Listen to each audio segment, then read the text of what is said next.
여러분 안녕하십니까? 학교 비정규직 연대회의가 오늘부터 사흘간 총파업에 들어갔습니다. 이미 예고됐던 파업으로 학교와 학부모들이 대비를 했지만 일부 학교에서는 급식에 차질이 빚어졌습니다. 오늘 첫 소식 정세민 기자가 보도합니다. 한 초등학교 점심시간, 평소 제공되던 급식 대신 빵과 주스가 지급됩니다. 다른 중학교에선 패스트푸드나 카스테라 등으로 급식이 대체됐고 집에서 도시락을 싸온 학생들도 간간히 눈에 띕니다. 학교 비정규직 연대의 파업 첫날, 부산에서는 초등학교 52곳과 중학교 15곳 등 모두 72개 학교에서 급식이 중단되면서 대체 식품이 지급됐습니다. 후덥지근한 날씨에 식중독 우려 때문에 빵과 우유를 밀봉되고 위생적으로 안전하게 처리된 모든 과일과 함께 대체 급식을 운영하고 있습니다. 기말고사가 예정된 150개 중고등학교에서는 오전 수업을 한 뒤 급식을 하지 않고 학생들을 하교 조치했습니다. 급식 종사 직원들이 집회 참석차 서울로 떠나면서 학교 식당과 급식 시설은 텅 비었습니다. 저희들도 정말 마음이 안 좋습니다. 우리 아이들에게 급식을 제공하지 않고 이렇게 파업하는 것에 대해서 우리가 정말 마음이 안 좋고요. 하지만 이것이 단지 임금 몇 푼 올리기 위한 학교 비정규직 노동자들의 파업이 아니라 파업 참여 인원과 급식 중단 학교 수 등 전체적인 상황은 2년 전인 지난 2017년에 비해 절반 수준으로 줄었습니다. 민노총이 주도하는 공공부문 총파업 거기에 참여하는 측면이 좀 강한 그런 대한 부담감, 그다음에 노동운동에 대한 어떤 학부모들의 어떤 그런 좀 부정적인 인식, 이런 게 종합적으로 해서. 급식과 함께 우려됐던 돌봄교실과 특수학교 운영 등은 학교 내 인력을 최대한 활용해 차질이 없도록 조치했습니다. 부산교육청은 총파업 상황실을 마련해 급식과 돌봄교실, 특수학교 운영 등을 중점 점검하고 특히 저소득층 학생들의 급식에 차질이 없도록 한다는 방침입니다. 이미 예고된 파업으로 2년 전에 비해 피해 규모는 적었지만 학교 현장에서의 일부 차질은 피하지 못했습니다. MBC 뉴스 정세민입니다. 민주노총 소속 공공부문 비정규직 노동자들이 전국 총파업에 나선 가운데 부산에서는 부산대병원이 파업에 동참했습니다. 청소와 시설관리 등을 담당하는 부산대병원 비정규직 조합원 485명은 직접 고용을 통한 정규직 전환을 요구하며 오늘 하루 부분 파업에 들어갔습니다. 보건의료노조 부산본부는 오늘 오후 부산대병원 정문 앞에서 대규모 집회를 열고 국립대병원이 직접 고용에 먼저 나서야 한다고 주장했습니다. 풋살 경기를 하던 중학생이 골대에 깔려 숨지는 일이 발생했습니다. 이 넘어진 골대에 머리를 부딪힌 건데 이 바닥에 단단히 고정돼 있어야 할 골대가 사고 당시에는 바닥에 떨어져 있었던 것으로 드러났습니다. 송광모 기자입니다.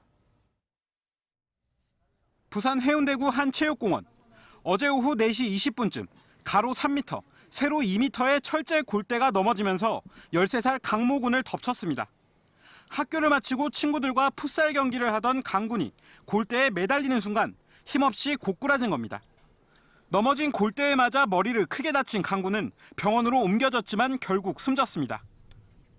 와 그런 너 많이 다쳤나 가게는 그래. 하면 피가 나고 막 많이 다쳤습니다. 가서 119 불러야 되겠다. 가서 119 그러고. 반대편 골대는 경기장 바닥에 나사로 단단히 고정돼 있었지만 강군을 덮친 골대는 지면과 분리되어 있었습니다.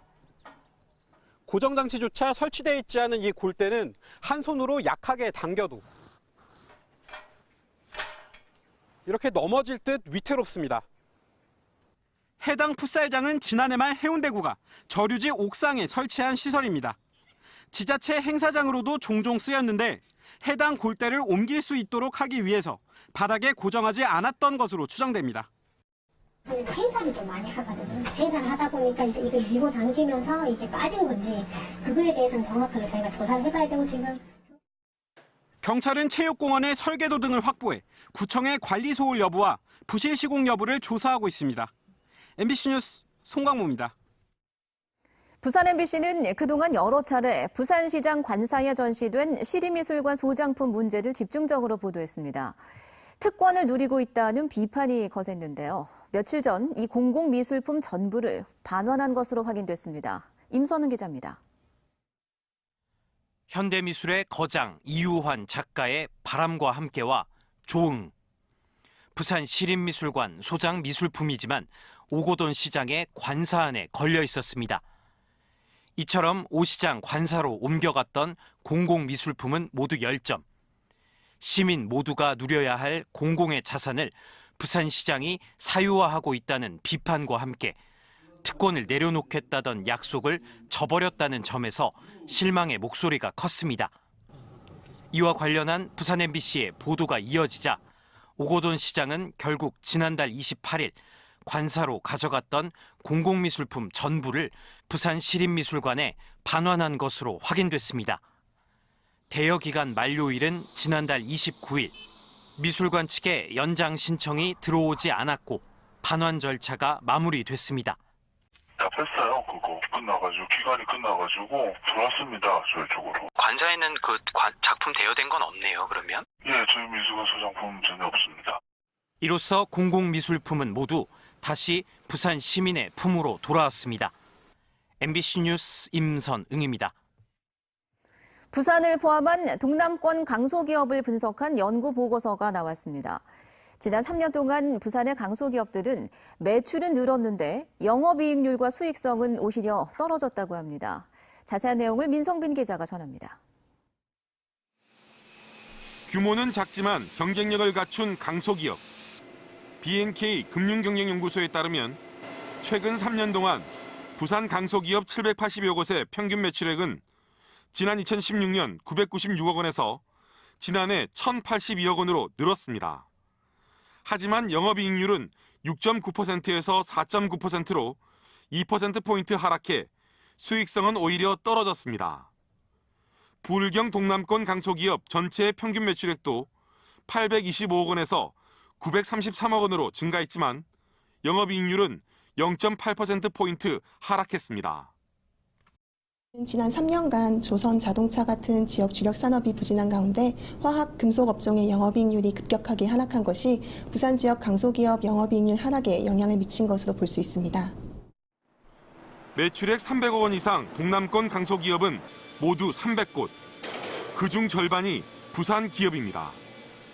68곳이 300에서 500억 원의 매출을 기록했고 서원유통 등 9개 회사는 3천억 원 이상 매출 규모를 보였습니다. 매출 규모가 클수록 수익성도 높아지는 경향을 나타냈습니다. 3천억 규모 기업의 영업이익률이 500억 규모 기업보다 2배 가까운 수익성을 보였습니다. 규모가 뒷받침돼야 R&D 투자 등의 여력도 확보되고 이익 창출력도 강화되는 것으로 연구소는 분석했습니다. 따라서 강소기업 육성을 위한 원스톱 서비스 구축 등 대책 마련이 절실하다는 지적입니다. MBC 뉴스 민성빈입니다.